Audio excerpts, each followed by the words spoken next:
ముందు రాఘవ సుహాసిన్ని మన మనవరాలి కృష్ణని వెతికి పట్టుకోనివ్వండి. ఆ తర్వాత ఏం చేయాలో నిర్ణయించుకోవచ్చు. సరే, నువ్వు చెప్పిందే నిజం. ఈ సమయంలో మనం మౌనంగా ఉండటమే మంచిది.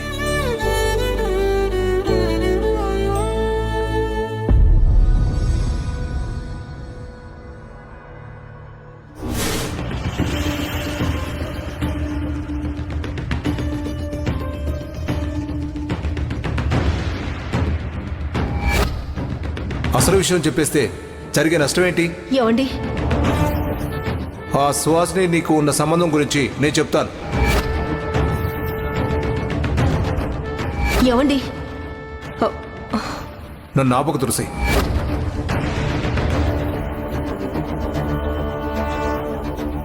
ఇంట్లో ఏదో జరుగుతోంది. జరిగేది ఖచ్చితంగా నాకు తెలిసేదే. కానీ మావి గారు చెప్పకుండా అత్తయ్య అడ్డుపడింది. చూస్తా అసలు ఆ సుహాసినికి ఈ ఇంటికి ఏంటి సంబంధం అనేది ఈరోజు నాకు ఎలాగైనా తెలియాలి. ఈ విషయంలో నేను ప్రియా సహాయం తీసుకోవాలి. ఏంటలక్య అర్జెంటుగా రమ్మన్నావు? నాకు ఇంటి నిండా బలగం ఉన్నా చెప్పుకోవటానికి నా అనేవాళ్ళు అందులో ఒక్క మనిషి కూడా లేరు. అందుకే నిన్ను రమ్మన్నాను. నీతో ఒక ముఖ్యమైన విషయం మాట్లాడాలి. ఏంటలక్య చెప్పు.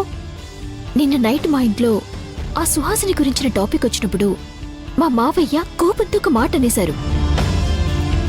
ఈ సుహాసిని ఎవరో తెలుసా?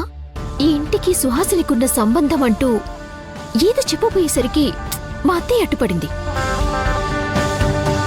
మావయ్యలా అన్నప్పటి నుంచి నా మనసులో మనసు ఉండట్లేదు. ఆ సుహాసిని మీద రకరకాల ఆలోచనలు వెళ్తున్నాయి. అలా అన్నారంటే ఖచ్చితంగా సుహాసినికి ఆ ఇంటికి ఏదో పెద్ద సంబంధమే ఉంది. అందుకే అందరూ ఆ విషయాన్ని దాచాలని చూస్తున్నారు. Yes, you are correct Priya. నాకు అదే అనిపిస్తోంది. అప్పటినుంచి నేను ఆలోచిస్తుంటే బావ నన్ను పెళ్లి చేసుకోకముందు ఒక అమ్మాయిని ప్రేమించాడని మాత్రం నాకు తెలుసు. కానీ ఆ అమ్మాయి ఎవరు ఇప్పటి వరకు కూడా నాకు తెలీదు. అయితే ఇప్పుడు నీకు ఏం అనుమానం వచ్చింది అలక్య?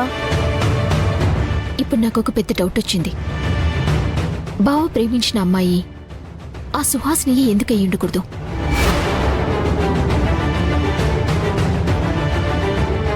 వీటన్నింటినీ కలిపి చూస్తే నాకు అలాగే అనిపిస్తోంది ప్రియా. అదే నిజమైతే ఇన్ని రోజులు దాచిపెట్టిన నిజం బయటపడుతుంది కదా. నీ ఆలోచనలకు ఒక బ్రేక్ పడుతుంది కదా. అందుకే బావ ప్రేమించిన అమ్మాయి ఎవరో కనిపెట్టాలి. అది తెలిస్తే ఆ ఇంట్లో జరిగే ప్రతి విషయానికి నాకు సమాధానం దొరుకుతుంది.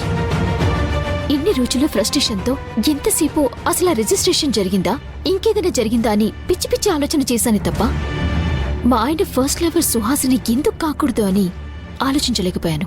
నీకొచ్చింది డౌట్ మాత్రమే అలక్య. ఆ డౌట్ నీకు క్లారిఫై కావాలంటే నువ్వు ఇప్పుడు ఈ విషయాన్ని తెలుసుకోవడానికి ఎక్కడి నుంచి మొదలు పెడతావు? మా బావ కాలేజ్లో చదువుకునేటప్పుడు ఆ సుహాసిని కాలేజ్ మేట్ అయి ఉండాలి. ఇప్పుడు వాళ్ళ కాలేజ్ ఫ్రెండ్స్ అందరూ ఎక్కడున్నారో ఎలా వెతికి పట్టుకుంటావు? ఒకవేళ పట్టుకున్నా వాళ్ళు నిజం చెప్తారో లేదో తెలీదు కదా. అందుకే ఒక పని చేద్దాం. సుహాసిని ఎక్కడుందో కనుక్కొని ఆ సుహాసిని దగ్గరికి నేనే వెళ్ళి అనవసరంగా నేను నిన్ను ఇబ్బంది పెట్టాను, నీ హెల్త్ కండిషన్ తెలుసుకుని కూడా నేను నిన్ను చాలా కష్టపెట్టాను, సారీ అంటూ ఇంటికి వెళ్దాం రా అని నేనే తీసుకుని వస్తాను. అప్పుడు ఖచ్చితంగా ఆ సుహాసిని ఓపెన్ అప్ అవుతుంది. ఇంత జరిగాక కూడా తను ఓపెన్ అవుతుందన్న గ్యారంటీ ఏంటి? గ్యారంటీ అంటూ ఏమీ లేదు. ఇదేమైనా వస్తువా కొంటే గ్యారంటీలు వారంటీలు ఇవ్వడానికి?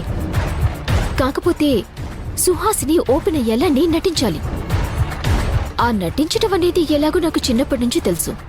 కాకపోతే ఆ సుహాసిని ఎక్కడుందన్నది వాళ్ళకంటే ముందు మనం తెలుసుకోవాలి. ఈ విషయంలో నువ్వే నాకు హెల్ప్ చేయాలి ప్రియా. షూర్ అలక్య, నేను నీకు తప్పకుండా హెల్ప్ చేస్తాను. సుహాసిని, ఏమైపోయావు? ఎక్కడున్నావు? నువ్వు ఎక్కడున్నా సరే నిన్ను వెతికి పట్టుకొని నీ అసలు విషయం బయట పెడతాను.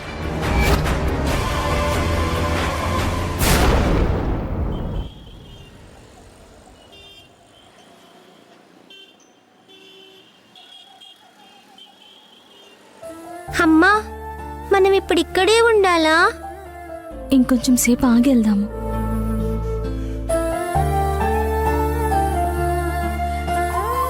నాకు ఇక్కడ ఉండాలని లేదమ్మా. త్వరగా మన ఇంటికి వెళ్ళి స్నానం చేయాలి.